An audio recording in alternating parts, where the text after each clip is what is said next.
Have you ever poured your heart and soul into something, gave it everything you had, only to watch it fall apart despite your best efforts? Yeah, me too. And not just once, multiple times. I could sit here and tell you that failure is just part of life, or that every setback is a setup for a comeback. But we do know that that doesn't make it hurt any less. You're the one that's failing. So I'm not going to give you some empty sympathy. Instead, I'm going to ask you for 10 minutes, just 10 minutes, to completely change how you see things that make you feel stuck. Because if you're feeling frustrated, and if you think your best isn't good enough, and if you're wondering why you keep falling short, this shift in perspective might be exactly what you need. My name is Musonda Veronica Malama. I'm a transformation coach who's helped countless professionals land high-paying dream roles. But here's the thing, I don't help people by pretending failure doesn't exist. I help them by teaching them that what failure actually means. So trust me when I say I know what I'm talking about. This is literally part of what I do. So let me take you back to one of the most humbling moments in my career. The moment I realized that even doing everything right sometimes doesn't give you the result. I was managing this critical program, high stakes, high visibility, the kind where leadership is watching and your reputation is on the line. And I did everything by the book. I strategized, mobilized my team, kept them motivated. We adjusted our approach when we needed to. And we put in all the late nights, brought in resources when needed, and followed every single best practice that we could. I mean, there was a checklist for it. We checked every single box. And we still couldn't turn it green. The project meets its target, not by catastrophic margin, enough for me to notice, enough for it to sting. In that moment, I felt bad. Self-doubt crept in fast. Was I not capable of this? I thought I was a good program manager. My credibility, am I losing that? Have you ever felt like that? Where you followed all the rules, did everything right and still came up short? That's the feeling that I want to address today, because that feeling is lying to you. Here's what we've been taught. If you didn't hit the goal, you failed. Results are all that matters. And that belief is quietly destroying your growth. Society tells us that success is binary, that you either win or you lose. Either hit your biggest targets or you've missed them. And you internalize that. And we start measuring our entire worth by the outcomes that we can't always control. But what if that's wrong? What if that obsession with result actually is blinding us from what actually really matters? What if your effort matters more than the outcome?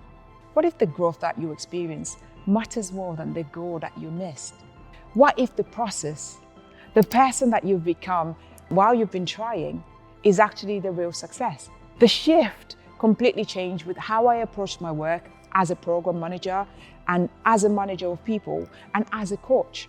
I stopped asking, did we hit the target, as the only question that mattered. I started asking, what did we learn?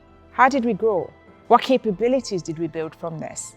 And that's when everything changed, not just for me, but for everyone I was working with. So let me give you 3 insights that will completely reframe how you see setbacks. Because once you understand these, you'll never look at failure the same way again.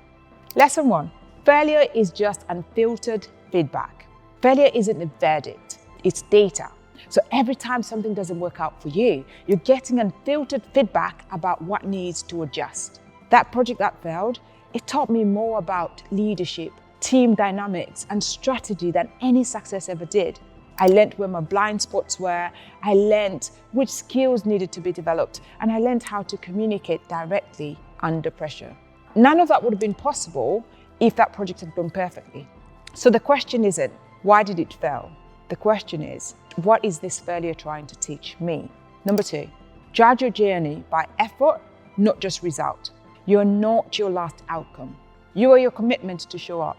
Here's what nobody talks about. All these success stories you see on LinkedIn, they don't show you the behind the scenes and the struggles that people go through to get there. They don't show you the sleepless nights, the proposals that got rejected, the promotions that you went for and was handed to someone else. Everyone is out here posting their wins, and nobody is posting the 47 versions of the presentations that didn't land, 5 recordings of the videos that they couldn't post. Your effort matters, your consistency matters, your willingness to keep going matters, even when the scoreboard doesn't reflect it yet. And number 3, The best leaders also miss their targets sometimes, but what matters is what happens after you've missed the target. Missing the target doesn't mean you're disqualified. It only disqualifies you if you don't use it right. I've worked with incredible leaders and professionals, and guess what? They all have failures as part of their history. I've worked with people who got passed over for promotion, which they believed they were guaranteed to get. People whose project blew up in their faces. And you know what happens next? They use those experiences to double their salaries, land better roles, and become stronger leaders. And the difference wasn't that they avoided the failure. The difference was that they did what they did after that. They extracted the lessons, adjusted the approach, and kept moving. That's what separates people who stay stuck from people who break through. Okay, so if you're feeling stuck right now, here's exactly what I want you to do. Take out a piece of paper right now and find one lesson from your last failure, the thing that's making you feel stuck, and write down one specific lesson you've learned from it. Just one. Not what went wrong, but what you learned from that. What you now know, but you didn't know before. This is how you turn a setback into an asset. 2, reach out to someone who saw what happened, a mentor, a colleague, a coach, someone, and just ask them what they observed.